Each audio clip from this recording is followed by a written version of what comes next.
Well,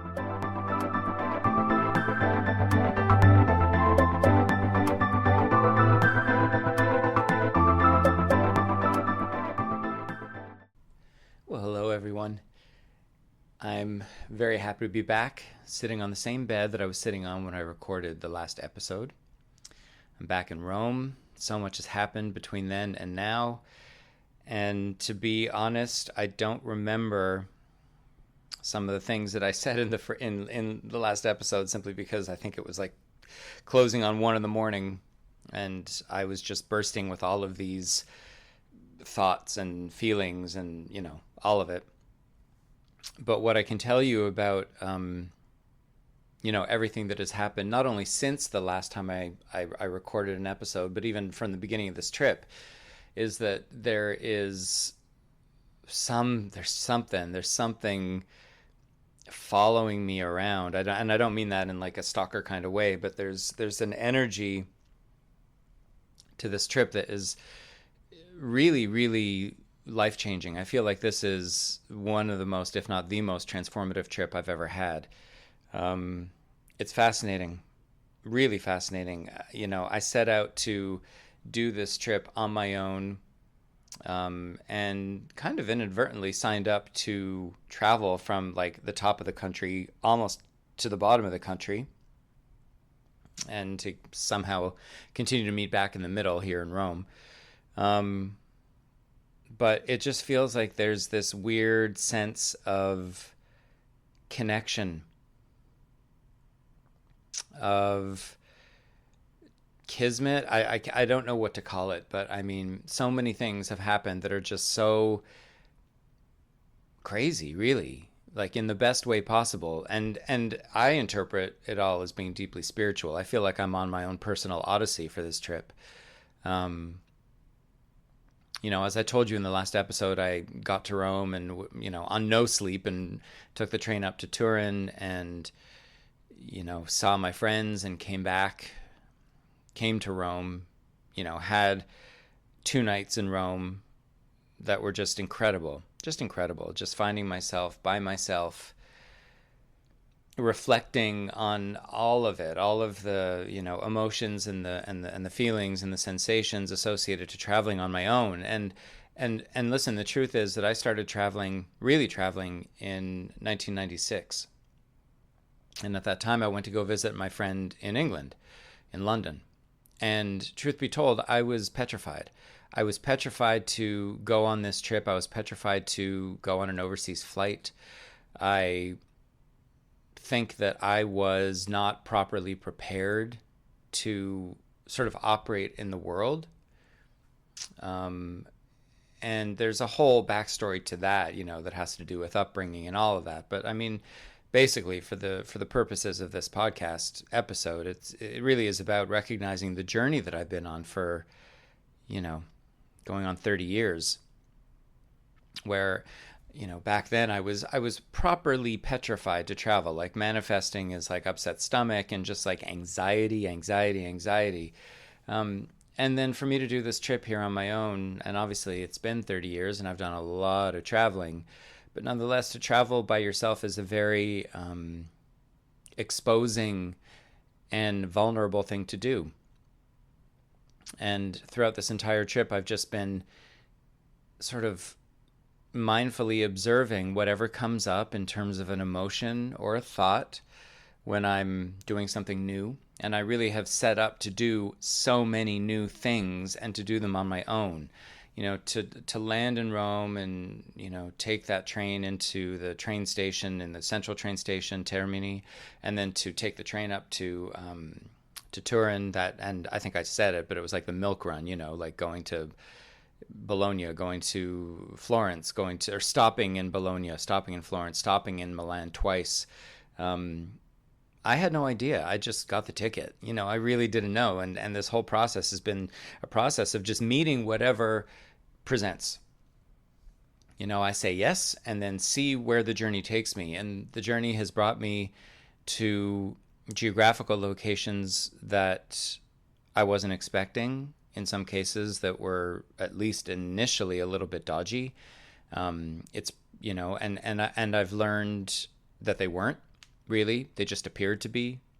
And I have learned just how capable I am, really. Um, Contextually, I think that I'm pretty capable, but then when you get me into sort of travel to a certain part of the world and, see if you can make it from here to there, if you had asked me how capable I was, I probably wouldn't have been overly confident about it. And so the whole thing is just fascinating. But, long story short, I go up to tour and I come back to Rome. I get to Rome. I'm here for 2 nights. I then get on a train and I go down to Salerno on the Amalfi Coast. And I get there and I've been there. I was there, I want to say 9 years ago, 8 and 9 years ago. I was there 2 years consecutively. And I didn't really remember a lot. And I've realized on this trip that my memory is pretty crap. But I got to Salerno and, made my way with, and by the way, I'm carrying this luggage. I mean, this luggage, you could like carry a couple of human bodies in it. It's huge. And in hindsight, I recognize that I have overpacked for the wedding. I really wanted to be really ready. A couple of pairs of shoes, a couple of shirts, a couple of pairs of pants, a couple of blazers. And I'm really happy I brought all that, to be honest, because the outfit that I had in mind, like all the details for the wedding down on the Amalfi Coast, I made last minute changes because I could. But to bring it back, get to Salerno, make my way down to the port, recognize the port. I've been there before. And I'm waiting for the ferry. I get my ferry ticket, waiting for the ferry, get on the ferry. It's like spitting rain, which is very unusual for the Amalfi Coast. But again, it's been about 190 degrees here the whole time I've been here. And I'm on the ferry and it stops. And I get off the ferry and I'm texting with the woman who owns the B&B that I'm staying at in this little village called Chittara, where I was staying. And it turns out that I had gotten off a stop too early.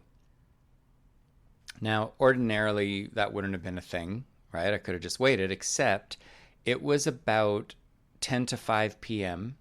and I needed to be ready for the first wedding event at 6 p.m. So I had an hour and 10 minutes to get to my B&B, to shower, to change, ready enough for whatever this first event was, because we didn't know. It was a surprise. And I have gotten off one ferry stop too early. So when I realized that, I'm also simultaneously trying to take in my surroundings, because not only is it beautiful and you're on the coast, but, it has clouded over more than it was in Salerno. And all of a sudden it starts to rumble. I'm starting to hear thunder. And honestly, I get off the boat, I'm on dry land, and I look up at the mountain in front of me and lightning strikes it. One bolt of lightning strikes the mountain, and within half a second, thunder that shook my teeth. And all of a sudden it started raining, biblically raining. And so I'm taking shelter under a tree. I realize that's not going to provide much shelter in this rain, so I make a run for it, carrying my 1.5, 2.5, 3.5, whatever size suitcase. And there's like a little snack bar, like, on the main street facing the ocean, and there's an awning. So I go there. I speak to the guys who work there, and I just said, listen, can you call a cab for me? And at this point, I didn't know how much it was going to cost, but I also didn't have the luxury of time. So I get a cab. I'm texting with the woman who owns the Airbnb, who's waiting for me. I get there. As I'm getting there, there's a group text saying, listen, in relation to that first event for the wedding, it's delayed an hour. We're going to wait for 7 p.m. And I'm just sitting back. I'm not freaking out at all. Like, none of this is freaking me out. I'm just rolling with it. It will be what it will be. But everything seemed so, I don't know, so effortless, so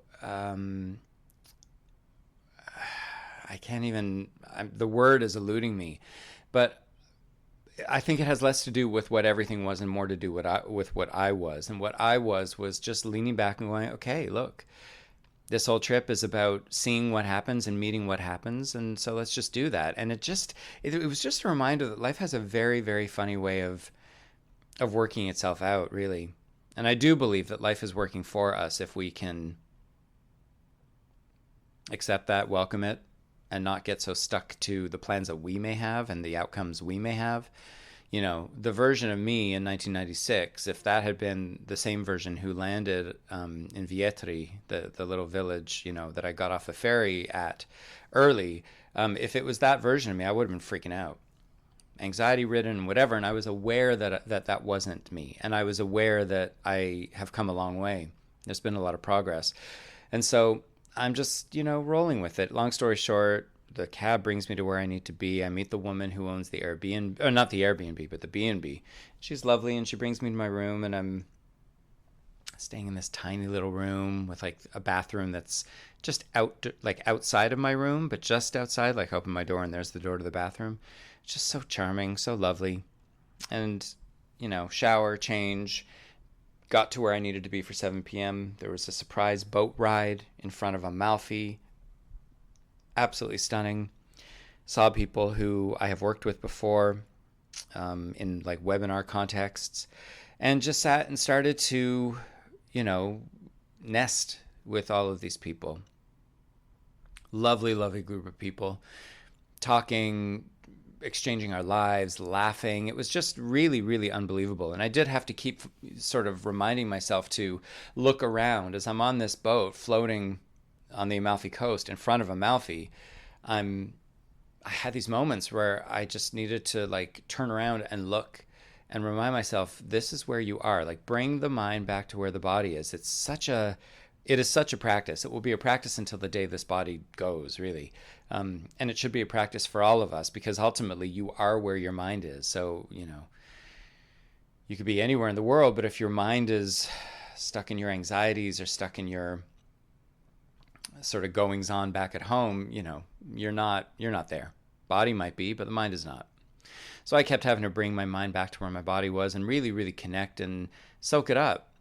And that was the first night. Everything went beautifully. The next day, I didn't want to sit and just sort of waste the opportunity while I was there. So I decided I was going to go to Amalfi. I took a bus, the city municipal bus from where I was to Amalfi. And let me just tell you that the only adjective to describe that journey is harrowing. If you've never been on a bus, any bus, on that road on the Amalfi coast, you have more years than I probably do. I think that I got years shaved off of my life because of that bus ride. Long story short, I got to Amalfi, had lunch, went to the ferry, took the ferry back. I was not getting back on that bus. Plus, I needed to be back in time because that was the wedding. The wedding was that evening. And, you know, got back to my place, showered, got ready, different outfit, and got into the shuttle bus. Shuttle bus brings us to the venue. And as we're getting close, I'm looking at the venue and realizing I've been there. I was there in 2015 for the wedding of a friend of mine. And that was where one of the events surrounding that wedding was. So when the you know, shuttle bus is pulling is getting closer to it, and I'm seeing this place on the coast, I couldn't believe it. I was like, hey, what are the chances? Really, what are the chances? And so, you know, made my way there and did my bit for the ceremony, which was just lovely, really, really lovely. And it was just lovely to see all these people who have come together in this magical, magical, magical place to just celebrate and be together and to be joyous. It was just beautiful. It really was. Yeah, really magical. And then, you know, got back to my room. Next day, had the opportunity to partake in a beach day. So, you know, at first I wasn't going to go. I told them I wasn't going to go because, you know, me in the sun, it's a little bit Chernobyl. But when I finally woke up, I decided I felt like being social. I wanted to make the most of the time with these people because I knew I was going to have time on my own in Rome. And so I went to the beach and, you know, hung out with people and started to actually make friends. Like it was that day when I started to connect a little bit more with people, or a lot more with some people, and made some really, really good connections, and I think the beginning of some really good friendships. One of which, it's actually surprising me how, you know, wild and wacky and weird and beautiful life can be when things start to align. I met this one guy and his partner, and this one guy saw my Madonna tattoos and basically just, you know, commented on them, saying he really liked them, and we started talking. And he's a huge Madonna fan, I'm a huge Madonna fan, so now we had a lot to talk about. And we just started, you know, we just spent time. I spent time with him and his partner. I spent time with these other people. We went for dinner that night. Just really sitting and getting to know people. And the whole time I'm just in wonder. I've never been so present consecutively for so many moments where I wasn't working. I mean, I know I was there to you know, officiate the ceremony, but ultimately this whole experience has been a real experience of cognitive presence, my mind being where my body is, and welcoming whatever, and refusing to, I don't know, refusing to plan too much and refusing to react too much, to just respond. And case in point, you know, like I sort of took myself out of my shell and was really social and made these friends. One of whom, so, you know, the Madonna fan, we've remained in contact, texting each other, and he contacted me today just to ask, listen, I forgot to ask you, do you have any yoga videos online? And I told him I don't. I've never been a fan of filming yoga. I think that it's great for demonstrative purposes and for teaching purposes. But I feel like my practice is so personal that to have a camera on me, it almost robs me of why I do it in the first place. And I don't like it. I'm not a fan of it. Other people can do it, and other people are better at it, so let them. But anyway, I told him no. And I mentioned, you know, I've got some meditations up on Insight Timer, maybe 4 or 5. They're a few years old in terms of when they were recorded, but, you know, there you go. He then texts me, I don't know, an hour or two later to tell me that I'm not going to believe this, but he had been on Insight Timer years ago, even got, I don't know, a 30-day membership or something like that. And there was one meditation that he bookmarked, that he had listened to multiple times, and he bookmarked to keep listening to it, and it was one of mine. What are the chances? There are, I don't know, thousands of meditations on there, and hundreds at least of teachers. What are the chances that this dude who I meet in this context and we connect ends up having one of the meditations that I recorded bookmarked? I mean, it's honestly, I really feel like there's just been something, there's some sort of thread of continuity and connectivity, deeply, deeply spiritual, that has just been, it's almost like I feel, you know, when you zip line and like your sort of, your cord is attached to the actual zip line with like a ring, it almost looks like a keychain. I feel like I'm connected to something. This whole trip, I feel like I'm connected to something. There's so much alignment. There's so much connectivity. And I just find it crazy, you know, in the ways that I have felt like, you know, I stepped onto land in Vietri and lightning strikes. It's like, okay, that's quite the welcome, especially when they're not used to that weather. The situation with this guy who, you know, bookmarked my meditation years ago, just crazy. Anyway, made some really, really good friends. And when the whole, you know, weekend was over, when the whole wedding situation was over, I came back to Rome. And I've just been continuing to do what I was doing, walking around, doing whatever I want to do, whatever I want to do, whenever I want to do, you know, using the metro. Yesterday I decided, you know, I wanted to go to a museum. I went to the museum. On the way out, I keep seeing these Lime scooters everywhere. And I thought, wow, it would be so cool. And it would save so much time in terms of walking, because Rome is such a walkable city, but it takes a long time and it is hot. I thought, God, it'd be so great to like try this scooter.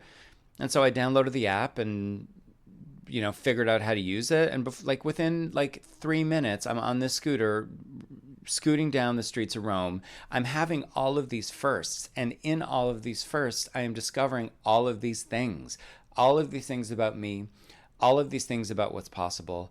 There is so much joy in this whole process. It is unbelievable. First night that I got back to Rome, I went to Rifugio Romano, which is one of my favorite restaurants in Rome. It used to have one menu that was just like a menu, and then the other menu was the exact same thing as the first menu, except vegan. So I went back. I was super excited. The food was fantastic. Since then, since, the last 4 years, it has gone fully vegan. I had a meal to end all meals, honestly. Potato croquettes, followed by vegan carbonara pasta, followed by a vegan cheesecake with cherry topping, like in a glass cup. I'm telling you, insane. Today I went to a vegetarian restaurant close to my hotel that we went to 4 years ago when the yoga and meditation gang was here. And it's still there. It makes me so happy that these places have survived the pandemic. And I'm just getting to know the city more and more on my own, for me, by me. I'm figuring it out. I've been taking those Lime scooters everywhere. I mean, I'm just like, I know that life is just the process of constantly learning more and more and more about the world, about other people, about yourself. And I don't know, I'm learning so much about myself. I'm learning a new sense of independence. It is really, really flabbergasting, and it is so monumentally joyous. I can't even tell you. From just this time of deciding, or rather, this time on my own after having decided to go on this adventure, not knowing what it was going to look like, but to go. So far, I've met incredible people, some of whom I intend to keep as friends. I have seen incredible places, hysterical things. I have sweated more in Italy than I think I've ever sweated before anywhere in my life. And there is no place that I have sweat more than in the metro here. The metro, it's like there's negative oxygen. So you get in and it's like a vacuum that literally tries to suck the life out of you. And it's probably one of the least punctual metro systems I've ever seen. And so just when you think you've made it, like you've got, you made it just on time, there's another like 9 minutes and you're sweating the shit out. And I don't know, even that is glorious. You know why? Because I took a Lime scooter to get there. I love those Lime scooters. They're so cool, so fast, so much fun. Anyway, what can I tell you now? I've got an appointment in 5 minutes with my therapist, because no coach should go uncoached. And then I'm going to go figure out dinner. I have no idea what it's going to be, but I'm going to figure it out. For now, I'm going to leave you with the sounds of the Rome Metro. And obviously you can't feel temperature through it. But what I'd like you to do is really just imagine a negative oxygen vacuum in metro cars that are not equipped to withstand the volume of people who get in. The amount of people who get into these cars, I mean, I've never seen this before. It's shocking. The crowds here in Rome, listen, I showed up in June, July. What do you want? But like, it's shocking. The heat, the crowds, all of it. I'll leave you with the sound of that. And right before I do that, I want to finish with some words that one of my students, who I've gotten to be, sort of friendly with, sent me. He sends me emails at the end of every month just to let me know how he is. And he wrote something that I thought was really, really apt, especially given this situation or this experience, this odyssey that I've been on, Italian Odyssey.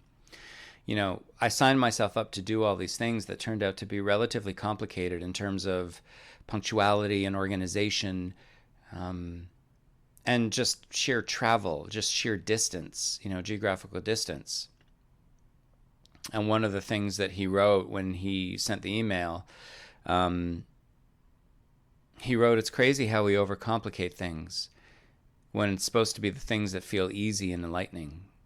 Maybe because having these means having it easy, and easiness doesn't teach much. Maybe we're all craving complicated things because we're all in need of a life lesson that is going to change our lives." I love that. I love what he wrote. He wrote more stuff, but that was the part that really jumped out at me. Maybe I've signed myself up to do all these things because somehow part of me knew that in agreeing to all this, I was going to learn. This is part of life's curriculum. I was going to learn more about the world, about me, about Italy, about other people, and about how we all connect to each other and everything. I've learned so much, and I've still got a few days left. So listen, I'm going to leave you for now with the sound of the Rome Metro, and I will be back. I'll be back, and I'll fill you in on the rest of this incredible Odyssey. But until then, just know that I don't believe, the reason I'm sharing this is because I don't believe this is simply my experience. I believe this is all of our experiences. I think that there is a spiritual experience that is unfolding simultaneous to the literal, and we have been so conditioned to focus on the literal that we are missing the spiritual. I can tell you, as someone who has spent the past week and a half, specifically, I mean, I always do, but the past week and a half, really focusing and welcoming and being aware of all of the signs around me. Oh my God, there is definitely an energy that is accompanying me, guiding me, trailing behind me. I'm not sure what it is, but I'm aware of it. And it is probably one of the greatest gifts and blessings I will ever experience. Anyway, I'll sign off with that little moment of the Rome Metro. And listen, take it easy, yeah? And I'll speak to you soon. Take it easy. Bye.